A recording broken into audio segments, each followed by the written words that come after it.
Bayangkan, orang nomor satu di bawah Shanks yang tak pernah benar-benar bertarung habis-habisan, kini menjatuhkan musuh berbuah iblis hanya dengan satu pukulan senapan. Selama ini kita hanya tahu dia cerdas dan tenang, tapi hari ini kita melihat sedikit saja dari kekuatan aslinya yang nyaris tak terbayangkan. Semua kisah serunya ada di video ini. Tanpa berlama-lama, mari langsung kita bahas.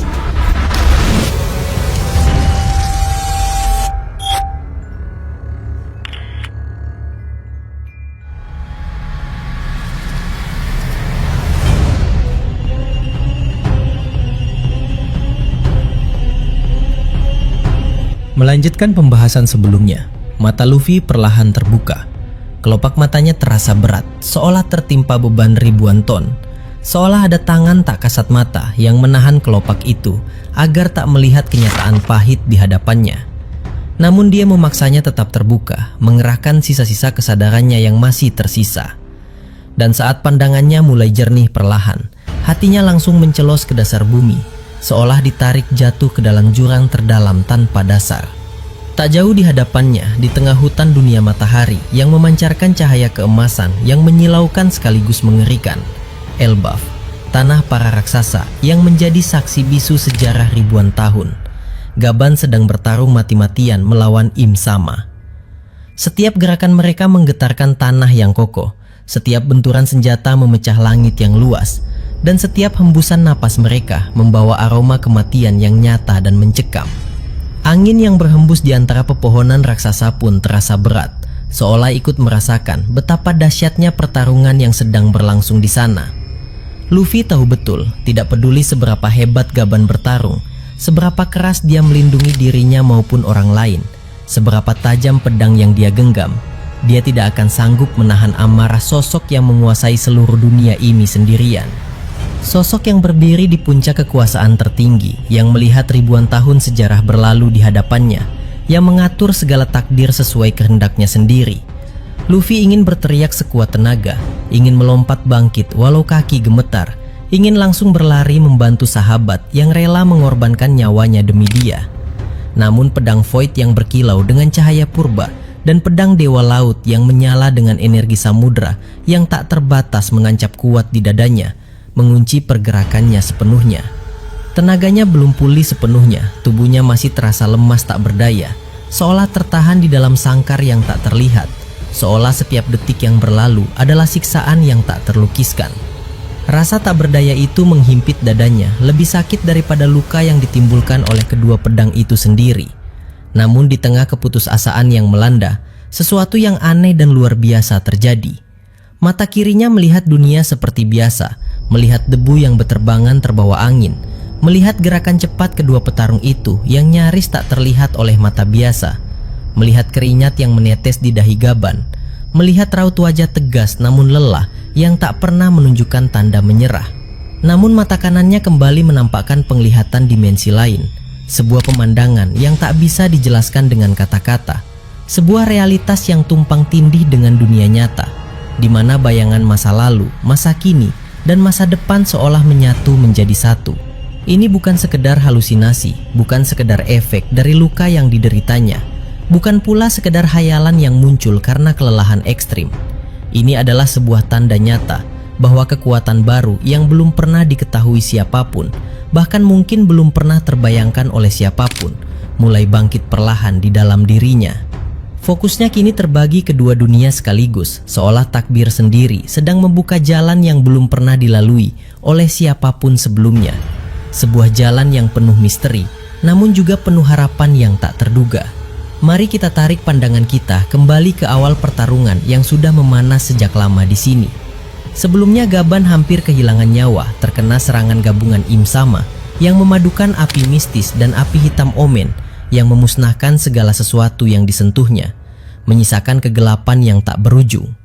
Kini dia bergerak jauh lebih hati-hati, jauh lebih waspada. Setiap langkahnya diperhitungkan dengan matang. Setiap gerakannya diarahkan untuk satu tujuan saja, bertahan hidup dan menahan waktu. Tugasnya sederhana namun beratnya tak terkira, lindungi Luffy dan tahan waktu sampai pemimpin itu mampu bangkit kembali untuk melanjutkan perjuangan yang telah ia jalani sejak lama. Perjuangan yang bukan hanya miliknya, melainkan milik semua orang yang menginginkan kebebasan. Namun dia juga sadar sepenuhnya menjaga keselamatan diri sendiri adalah bagian dari menjaga harapan itu tetap hidup. Jika dia jatuh sekarang, tak ada lagi yang bisa berdiri di antara Im Sama dan Luffy yang masih lemah. Maka Gaban menyelimuti seluruh tubuhnya dengan perlindungan haki yang paling maksimal. Lapisan demi lapisan kekuatan tekad yang tak tergoyahkan. Siap menerima serangan apapun yang datang. Siap menahan segala dampak yang mungkin diterimanya, walau harus merasakan sakit yang luar biasa sekalipun.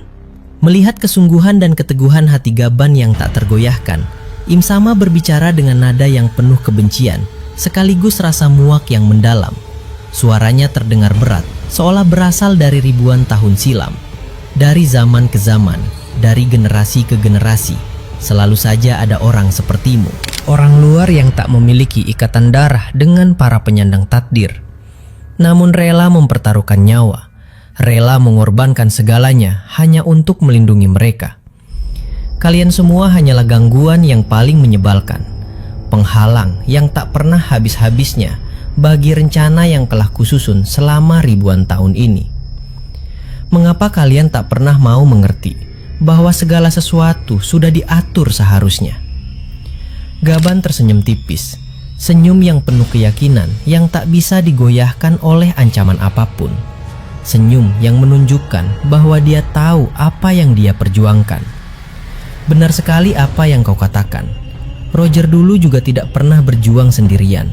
Selalu ada orang-orang yang datang padanya, yang tergerak hatinya untuk berdiri bersamanya, tanpa pamrih, tanpa syarat, tanpa memikirkan apa yang akan mereka dapatkan nantinya. Dan sekarang Luffy pun begitu. Dulu aku berjuang habis-habisan, mengerahkan seluruh tenaga dan nyawaku untuk melindungi Roger. Dan sekarang di sini, di medan perang ini, aku akan melakukan hal yang sama persis untuk Luffy. Dan percayalah, aku bukan satu-satunya. Masih ada ribuan orang, baik dari kru topi jerami yang selalu bersamanya, maupun dari seluruh penjuru dunia yang pernah disentuh oleh kebaikan dan keberaniannya, yang akan melakukan hal yang sama, yang akan berdiri melawanmu meskipun nyawa menjadi taruhannya.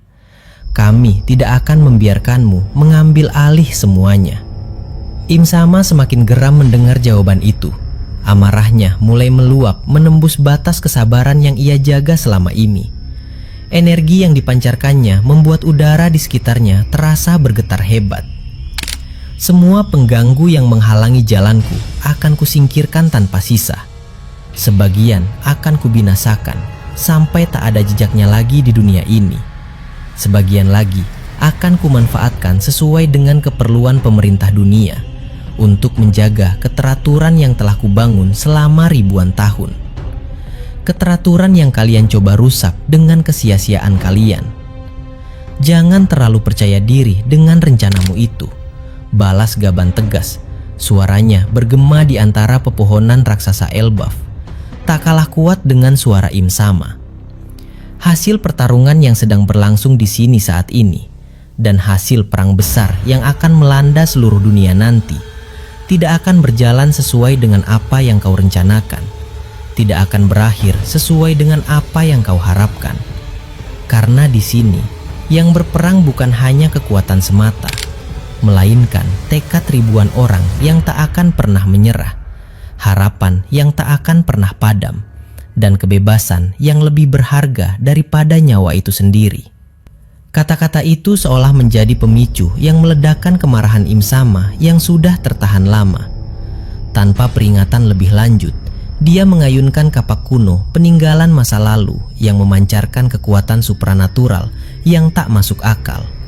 Bola api merah mistis yang menyala dengan cahaya purba dan bola api hitam omen yang menyerap segala cahaya di sekitarnya, melesat berbondong-bondong dari segala arah, mengurung seluruh tempat di mana Gaban berdiri, tanpa celah sedikit pun untuk meloloskan diri. Udara di sekitar menjadi panas menyengat sekaligus dingin mencekam pada saat yang bersamaan.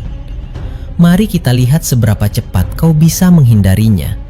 Mari kita buktikan apakah kecepatan yang kau banggakan itu cukup untuk menahan serangan ini. Tantang Im Sama dengan nada penuh ancaman yang merambat ke tulang sumsum.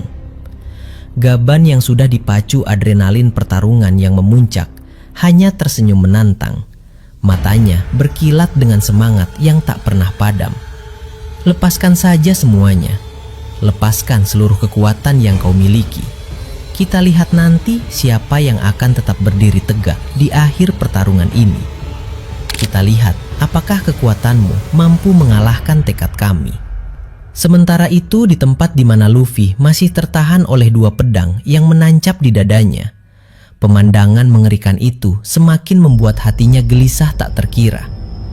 Dia tahu betul batas kemampuan Gaban. Dia tahu seberapa besar kekuatan yang dimiliki Im Sama. Dan dia tahu betapa beratnya beban yang kini dipikul oleh orang yang melindunginya itu. Namun saat dia berusaha meronta lagi, berusaha mengerahkan sisa tenaga yang ada untuk melepaskan diri, rasa sakit yang menjalar ke seluruh tubuhnya membuatnya hampir kehilangan kesadaran lagi. Namun dia tetap bertahan, tetap memaksakan matanya tetap terbuka.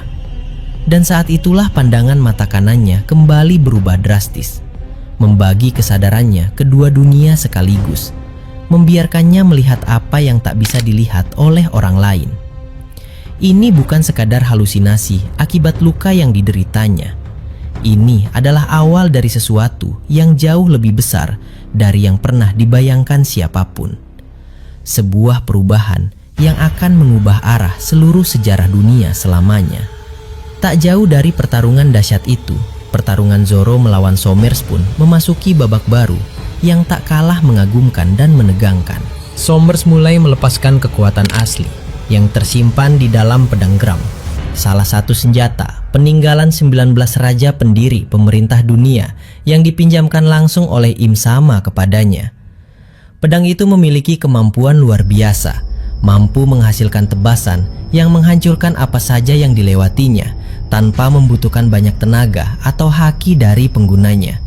Karena kekuatan hancurnya mengalir secara alami dari energi kemurkaan purba yang tersimpan di dalamnya sejak ribuan tahun lalu. Setiap ayunan pedang itu membuat udara terbelah, membuat tanah terguncang seolah dilanda gempa dahsyat. Sebaliknya, Zoro harus menguras haki yang sangat besar dan energi yang tak sedikit saat mengayunkan Enma, Sandai Kitetsu maupun Wado Ichimonji. Setiap pedang yang ia miliki memiliki karakter yang sangat berbeda satu sama lain. Enma yang liar dan haus akan haki, Sandai Kitetsu yang penuh dengan energi kutukan yang tak terduga, dan Wado Ichimonji yang tenang namun penuh dengan tekad yang teguh. Semuanya harus dipicu dan diarahkan oleh kekuatan hati dan kendali haki Zoro sendiri.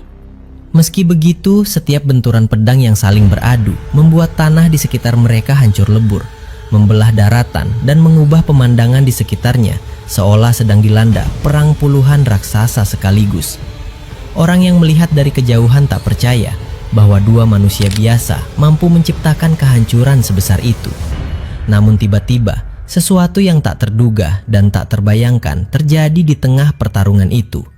Saat serangan mereka kembali beradu dengan kekuatan yang seimbang, Enma tiba-tiba melepaskan kekuatan yang jauh lebih besar dari biasanya, keluar dari kendali Zoro sendiri dalam sekejap. Sommers terpental mundur cukup jauh dengan wajah penuh kaget, begitu juga Zoro yang tak menyangka akan terjadi hal seperti itu. Selama ini dia merasa sudah sepenuhnya menguasai pedang itu, sudah mampu menahan dan mengendalikan keganasan serta haus haki yang dimiliki Enma dengan sangat baik. Dia sudah berlatih bertahun-tahun untuk bisa menyatu dengan pedang itu, menganggapnya sebagai bagian dari dirinya sendiri. Tapi ternyata energi kemurkaan yang memancar terus-menerus dari pedang Gram memicu sisi lain dari kekuatan Enma yang belum pernah muncul sebelumnya. Sebuah potensi yang masih terkunci rapat di dalamnya, menunggu pemicu yang tepat untuk terbuka. Zoro pun teringat kembali ucapan Kozuki Sukiyaki yang pernah ia dengar di Wano Kuni tempo hari.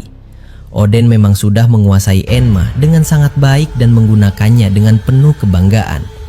Tapi Oden sebenarnya belum pernah membangkitkan seluruh potensi yang tersimpan di dalam pedang itu, apalagi mengubahnya menjadi pedang hitam permanen atau Kokuto yang menjadi impian setiap pendekar pedang sejati. Saat itulah Zoro dengan cepat mengubah rencananya yang awalnya telah ia susun dengan matang.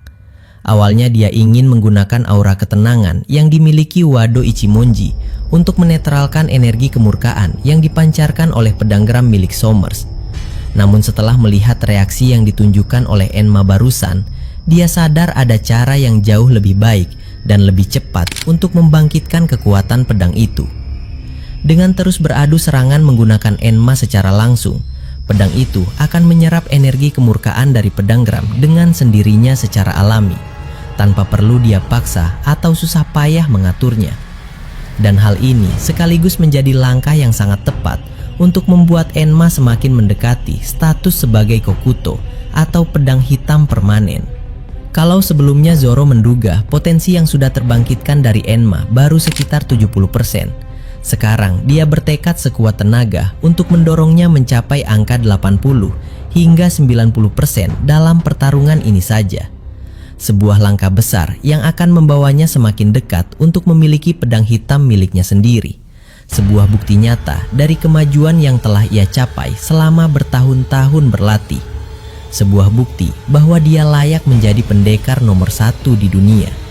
Di sisi lain medan perang yang tak kalah dahsyat, Sanji kini perlahan mulai menguasai gaya bertarung Killingham yang sempat membuatnya kewalahan di awal pertarungan. Awalnya dia sangat kesulitan menghadapi serangan beruntun yang datang dari dua arah berbeda sekaligus. Tombak Longinus yang legendaris di tangan kanan dan Trisula di tangan kiri yang digunakan dengan sangat mahir dalam mode hibrida Kirin. Setiap gerakan Killingham begitu cepat, begitu mematikan, seolah tak memiliki celah sedikit pun untuk diserang balik.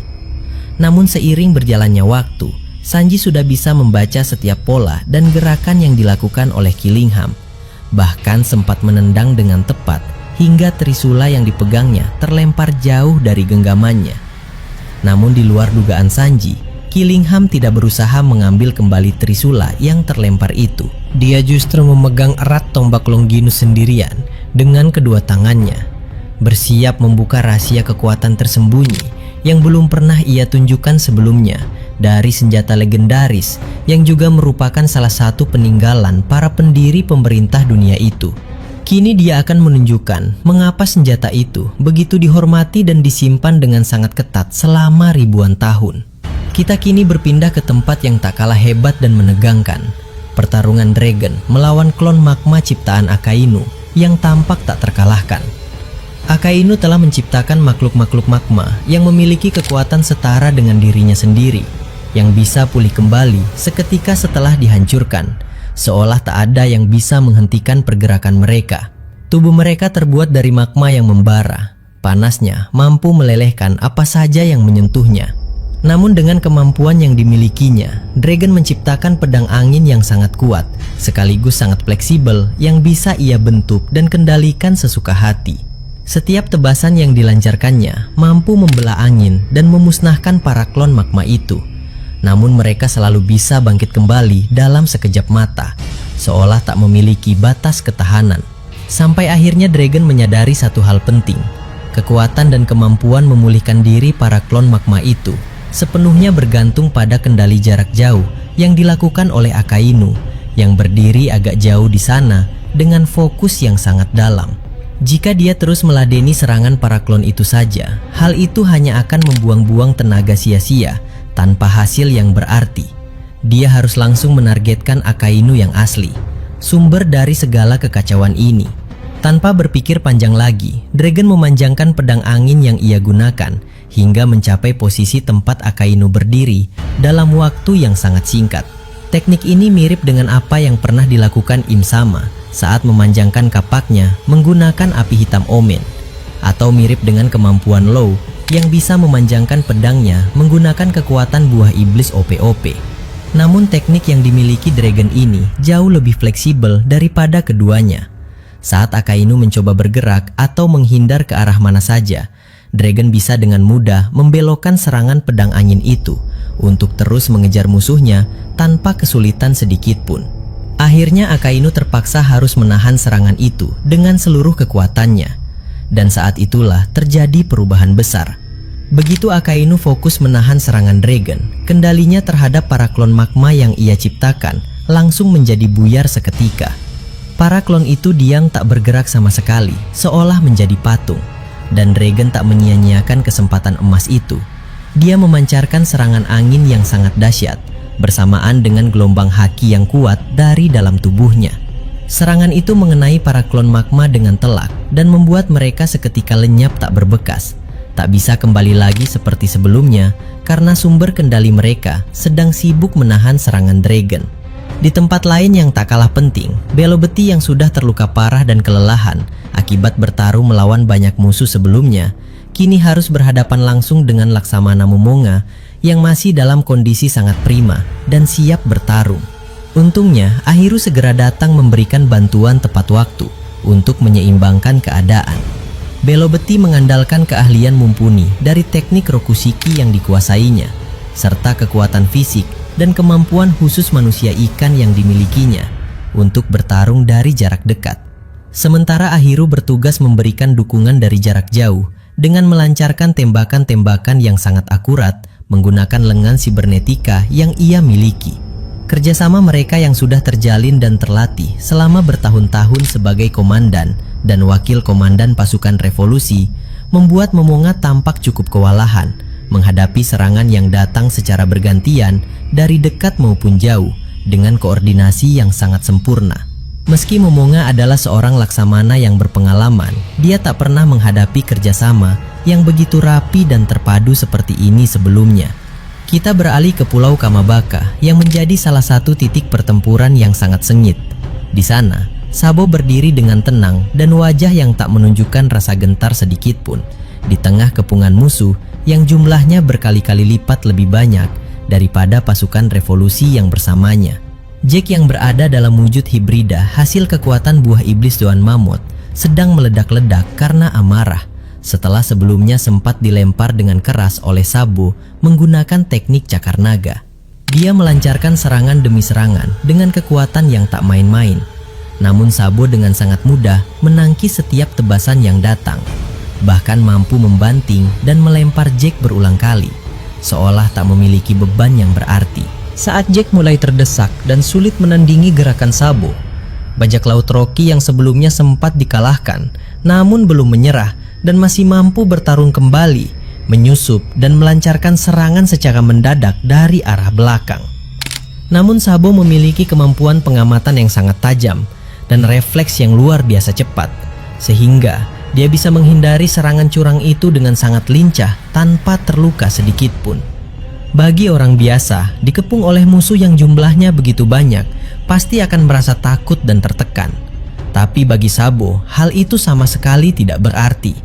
Dia pernah menghadapi 5 Gorosei, bahkan Im Sama sendiri di ruangan tahta kosong, tempat di mana mereka semua berubah menjadi wujud monster yang sangat mengerikan sekaligus menakutkan. Meski pada akhirnya dia terpaksa mundur setelah terkena serangan telak dari ekor iblis milik Im Sama, dia tak pernah menunjukkan rasa takut sedikit pun saat menghadapi mereka semua. Maka kepungan para bajak laut dan kelompok dunia bawah ini sama sekali tidak membuatnya goyah. Dengan santai dan tenang, dia bertanya kepada semua musuh yang mengelilinginya, "Siapa di antara kalian yang mau aku kalahkan terlebih dahulu?" Sebuah pertanyaan yang membuat Jack semakin meledak dalam kemarahannya. Sementara itu, Morley yang terus bertarung melawan ribuan prajurit biskuit buatan Cracker mulai merasa tenaganya terkuras habis, meskipun dia masih mampu mendominasi pertarungan. Dia sebenarnya sudah tahu di mana tepatnya Cracker bersembunyi di balik barisan pasukan biskuit itu. Tapi jumlah prajurit yang terlalu banyak terus menghalangi dan mengganggu usahanya untuk mendekati Cracker secara langsung. Namun tiba-tiba datang bantuan yang tak terduga dari Lindbergh beserta beberapa anak buahnya. Mereka membawa tangki besar berisi air dan selang penyemprot yang langsung disemprotkan ke arah seluruh pasukan biskuit yang ada di sana. Seperti yang sudah diketahui sebelumnya, sekuat apapun prajurit biskuit yang diciptakan oleh kekuatan buah iblis Cracker, mereka pasti akan menjadi lembek dan kehilangan kekuatan pertahanannya jika terkena air. Begitu terkena semprotan air itu, pasukan biskuit yang sebelumnya tampak tak terkalahkan langsung menjadi lemah dan mudah sekali dihancurkan oleh tembakan yang dilancarkan oleh Lindbergh. Morley pun sangat terkejut dan bertanya bagaimana Lindbergh bisa mengetahui kelemahan dari kekuatan musuh tersebut. Lindbergh menjawab dengan santai bahwa hal itu sebenarnya sangat mudah ditebak. Dari awal saja sudah terlihat jelas bahwa kekuatan yang digunakan Cracker adalah biskuit, dan sudah menjadi hal yang lumrah bahwa biskuit akan menjadi lunak jika terkena air. Karena pasukan biskuitnya sudah hancur lebur dan rahasia kelemahannya sudah diketahui, Cracker tak punya pilihan lain selain keluar dari persembunyiannya dan bersiap bertarung secara langsung menggunakan pedangnya. Namun dia juga tidak sendirian. Banyak sekutu yang datang membantunya, sehingga Morley dan Lindbergh pun harus segera bersiap menghadapi gelombang serangan berikutnya dengan penuh kewaspadaan. Di tempat lain lagi, tepatnya di Pulau Hachinasu, pertempuran yang sangat kacau dan dahsyat sedang berlangsung. Fujitora mulai melancarkan serangan demi serangan menggunakan kekuatan gravitasi yang dimilikinya tanpa pandang bulu. Serangan itu menghajar Marco, Kaisar Bayangan, dan sekutu-sekutunya. Namun juga tak ketinggalan menghantam Silver Medalis serta Sanjuan Wolf yang juga berada di area tersebut dan mengganggu misi yang sedang dijalankan oleh Fujitora. Sebelumnya dia sempat bertarung melawan bajak laut legendaris Shiki. Namun sekarang Sengoku telah datang mengambil alih pertarungan itu, sehingga Fujitora bisa fokus melancarkan serangan gravitasi ke arah target yang dituju. Di tengah kekacauan itu, Sengoku yang sudah mulai menua, namun masih memiliki kekuatan yang luar biasa besar, bertarung habis-habisan melawan Shiki yang kondisinya masih sangat prima. Dalam wujud Daibutsu, Sengoku menggunakan teknik gelombang kejut, namun dengan cara yang berbeda dari biasanya. Dia tidak langsung melepaskan gelombang kejut itu dari tangannya, melainkan mengumpulkan energi terlebih dahulu hingga terbentuk menjadi bola energi yang padat, lalu melemparkannya ke arah Shiki seolah-olah melempar proyektil yang bisa mengejar targetnya dengan cepat. Shiki pun berusaha menahan serangan itu sekuat tenaga, menggunakan kekuatan levitasi dan haki yang dimilikinya. Namun dia pun tampak mulai merasakan betapa beratnya kekuatan yang dikeluarkan oleh Sengoku yang sudah lama tak terlihat bertarung dengan sekuat tenaga seperti ini. Dan tak kalah seru dari pertarungan-pertarungan lainnya, pertarungan Kuzan melawan Katakuri pun semakin memanas dan menunjukkan siapa yang mulai unggul. Katakuri telah mengerahkan seluruh kemampuan terbaiknya, mulai dari mengubah seluruh tubuhnya menjadi mochi yang bisa berubah bentuk sesuka hati, menggunakan Trisula Mogura, hingga mengerahkan haki yang sangat kuat. Dia tahu betul bahwa lawan yang dia hadapi sekarang bukanlah lawan yang bisa diremehkan sedikit pun. Namun setiap serangan yang dilancarkannya selalu terhenti dan dibekukan oleh dinginnya es yang tak tertembus dari kekuatan buah iblis milik Kuzan. Kuzan sendiri mengakui dengan jujur bahwa kemampuan yang dimiliki Katakuri memang sangat hebat dan patut untuk diapresiasi. Namun dia juga menegaskan dengan tegas bahwa hari ini Katakuri tidak akan mampu mengalahkannya dan tidak akan bisa keluar dari posisi yang sulit ini dengan kemenangan. Dinginnya es yang dia pancarkan bukan hanya membekukan serangan musuh, tapi juga seolah membekukan segala harapan kemenangan yang dimiliki Katakuri saat ini. Tak hanya itu, di sudut lain medan perang yang luas ini, Ben Beckman juga sedang menunjukkan mengapa dia dihormati sebagai orang nomor satu di bawah Shanks. Dia berhadapan dengan pemimpin unit khusus pengguna buah iblis dari kelompok yang memusuhi bajak laut rambut merah. Meskipun lawannya memiliki kekuatan buah iblis yang tak biasa, Ben Beckman mengatasinya dengan tenang dan penuh perhitungan. Dengan satu pukulan yang memadukan haki Busoshoku tingkat tinggi dan haki Haoshoku yang dipadatkan di ujung senapannya, dia berhasil menjatuhkan lawan itu seketika, membuktikan bahwa pengalaman dan kendali atas kekuatan jauh lebih berharga daripada sekedar kekuatan mentah semata. Seluruh medan perang di berbagai tempat kini bergemuruh hebat seolah dunia sedang mau runtuh. Setiap pertarungan menyimpan rahasia baru yang belum pernah terungkap sebelumnya. Setiap serangan membawa perubahan tak terduga yang bisa mengubah arah jalannya pertempuran seketika. Setiap orang yang bertarung di sana memiliki alasan masing-masing, harapan masing-masing, dan tekad yang tak kalah kuat satu sama lain.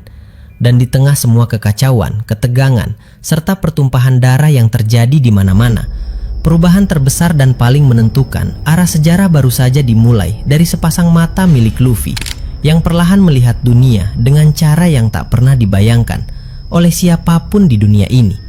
Apakah dia akan mampu segera bangkit dan mengambil alih peran yang seharusnya dia jalankan? Atau apakah kekuatan baru yang sedang tumbuh di dalam dirinya membutuhkan waktu lebih lama untuk benar-benar sempurna?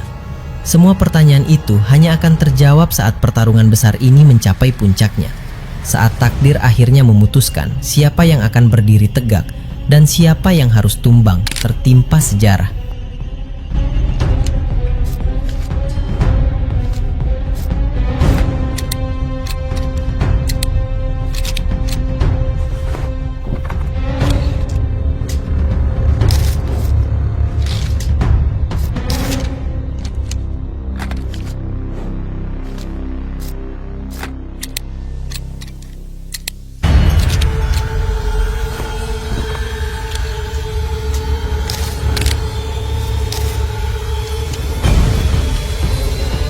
Terima kasih sudah menyaksikan video ini sampai selesai. Kalau kalian menikmati konten ini, jangan lupa klik tombol like, tinggalkan komentar di bawah, karena semua teori dari kalian juga sangat berarti dan bisa jadi bahan diskusi di video berikutnya. Dan tentu saja klik subscribe, serta aktifkan lonceng notifikasi, supaya kalian tidak ketinggalan update terbaru dari kami. Sampai jumpa di video selanjutnya.